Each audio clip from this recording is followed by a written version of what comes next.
Assalamualaikum warahmatullahi wabarakatuh. Selamat datang di Buat Kita bersama saya, Rizka. Kadang kita sebagai pengajar Al-Quran bingung gimana sih caranya untuk meningkatkan level bacaan murid-murid kita. Padahal seluruh upaya rasanya sudah dilakukan gitu. Tapi kenapa ya bacaan mereka gitu-gitu aja? Nah, di sini saya akan sharing pengalaman bagaimana caranya untuk membuat murid-murid kita menjadi lebih fasih dalam membaca Al-Quran. Jadi tonton sampai habis, mudah-mudahan bermanfaat. Tapi bagi Anda yang masih belum subscribe dulu ya, karena insya Allah akan lebih banyak lagi video-video tentang Al-Quran di channel ini. Yang pertama yang harus dilakukan adalah punya bekal yang cukup. Kita akan membeli sepeda dengan harga 15 juta. Tapi kita hanya punya uang 5 juta. Kebeli nggak sepedanya? Tentu tidak.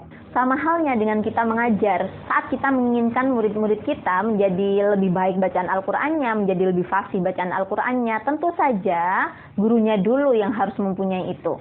Untuk para guru Al-Qur'an, tidak ada salahnya untuk memperbaiki diri. Semangat ya! Nomor 2 adalah mengharuskan diri sendiri untuk membaca Al-Quran dengan benar. Sebelum kita mengharuskan anak didik kita, murid-murid kita untuk mengaji dengan benar, mengaji dengan fasih, kita sendiri dulu yang harus melakukan itu. Dan itu harus dilakukan setiap saat, dilihat murid-murid atau tidak dilihat murid-murid. Jangan sampai kita ngaji benar itu hanya di hadapan mereka. Sedangkan pada saat murojaah pribadi, kemudian tilawah mandiri, nah itu bacaannya amburadul.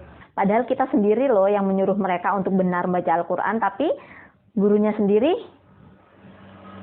karena hal itu sangat berpengaruh pada mereka. Ruhiyah kita itu akan nyampe gitu loh, dirasakan oleh mereka. So, jaga bacaannya terus ya para guru Al-Quran.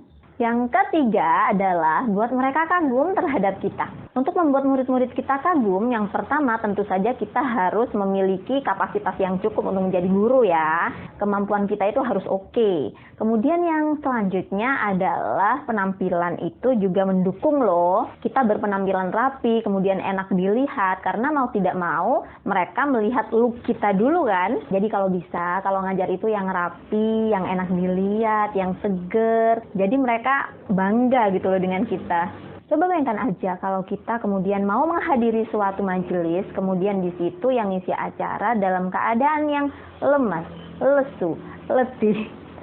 Kemudian pakaiannya maaf, tidak rapi, apakah kita akan bersemangat? Kayaknya tidak ya. Begitu pula dengan murid-murid kita. Dan yang keempat adalah friendly. Menjadi teman mereka itu penting loh, agar mereka lebih nyaman sama kita. Kalau ngajar itu yang fun gitu loh. Jangan kemudian masuk ruangan, kemudian berubah auranya menjadi mencekam.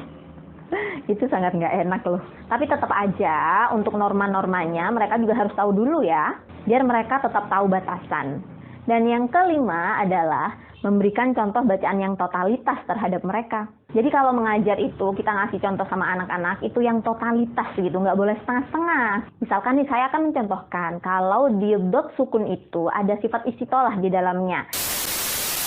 Anak-anak coba lihat bibirnya Bu Rizka ya, harus diperhatikan nih, nih.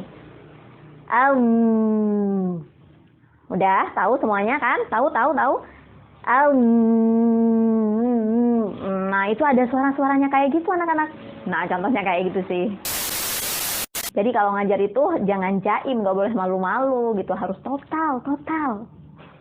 Dan yang keenam, sampaikan alasan kenapa kita harus membaca Al-Quran dengan baik. Di awal-awal pembelajaran mungkin atau di tengah, pokoknya di sela-sela pembelajaran, sampaikan aja hal ini gitu, karena itu penting banget untuk mereka. Jadi mereka tahu kenapa sih saya itu harus membaca Al-Qurannya dengan benar, dan ingat harus menyampaikannya dengan penuh penjiwaan. Biar sampai nih ke hati mereka, karena katanya sesuatu yang dari hati akan bisa diterima oleh hati. Dan yang ketujuh adalah menegur jika ada kesalahan.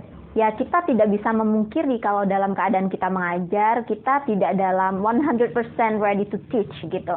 Jadi kadang kita capek dengan masalah-masalah di luar sana. Nah dalam keadaan ini kita tetap harus konsisten dengan hal itu. Karena jika kita sekali saja membiarkan mereka salah, mereka akan menganggapnya hal itu dimaafkan gitu. Hal itu nggak apa-apa dilakukan. Jika ada keran, kemudian kerannya diputar sedikit, dibuka sedikit, apakah airnya akan berhenti? Tentu akan semakin deras.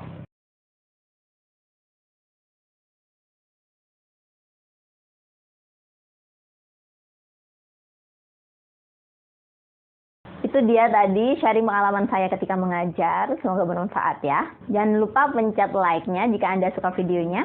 Dan boleh juga kasih saran-saran di kolom komentar ya. Misalkan punya saran nih next video apa ya. Dan silahkan share ke semua media sosial yang Anda punya. Siapa tahu mereka membutuhkan. Terima kasih sudah nonton dari awal sampai akhir. Semoga bermanfaat. Sampai bertemu di video-video selanjutnya. Wassalamualaikum warahmatullahi wabarakatuh.